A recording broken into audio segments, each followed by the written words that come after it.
Hallowed Grove, a small town, quiet and serene. Ancient trees encircled it, their branches reaching out like skeletal fingers. They whispered secrets to the wind, secrets the townsfolk knew better than to repeat. Legends spoke of shadows lurking among those trees. Shadows with ancient eyes and voices that chilled the very marrow. The townsfolk avoided the forest's edge after dark. They knew the stories were true. They had seen the shadows with their own eyes. They had heard the whispers carried on the wind. The forest held an unsettling power. It was a place of mystery, a place of fear. Margaret came to Hallowed Grove seeking peace. She was tired of the city's noise, tired of the constant motion. She longed for quiet, for solitude. She found it in a small cottage. It was nestled at the edge of the whispering woods. The townsfolk had warned her. They told her about the shadows, about the whispers, about the dangers that lurked in the woods. But Margaret dismissed their warnings as mere superstition. She was a woman of science.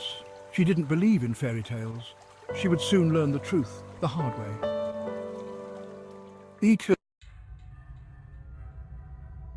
The first night she heard it, a soft tapping at her window, like a branch brushing against the glass. She ignored it. The wind was strong that night. It was probably just a tree limb. The next night, the tapping returned. Louder this time, more insistent. She peered out the window. She saw nothing. But she could feel a presence out there, watching her, waiting for her. Night after night, the tapping continued. Each night it grew louder, more insistent, more menacing. Margaret tried to rationalize it. She told herself it was just an animal, a bird, a squirrel, anything but what she knew in her heart it truly was. One night, Margaret couldn't take it anymore. The tapping was relentless, driving her mad. She flung open the curtains. Her heart pounded in her chest. Her breath caught in her throat. There, in the moonlight, stood a figure. Tall and gaunt, shrouded in shadows, its eyes glowed with an unnatural light. Red, like burning coals, it stared directly at her. Margaret froze. Fear gripped her heart like a vice. She couldn't move. She couldn't breathe. She could only watch as the figure slowly raised its hand and pointed a long skeletal finger at her. And then it was gone. Margaret slammed the curtains shut. She ran to the door and bolted it.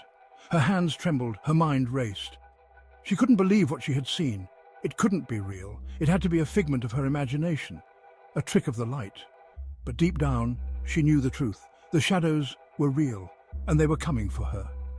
Later that night, she heard it again, the tapping. But this time, it was coming from inside the house, from the other side of her bedroom door.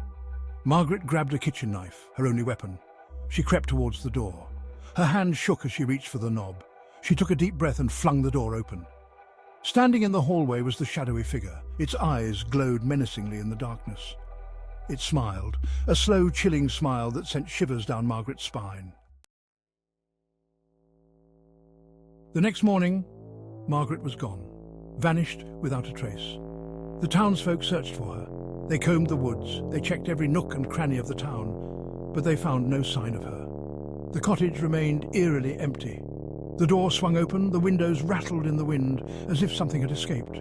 The townsfolk whispered among themselves. They knew what had happened. They had seen it all before. The shadows had claimed another soul. Life in Hallowed Grove returned to its eerie normalcy. The whispers of the woods continued. The shadows lurked in the darkness, and the townsfolk remained silent. They knew better than to tempt fate.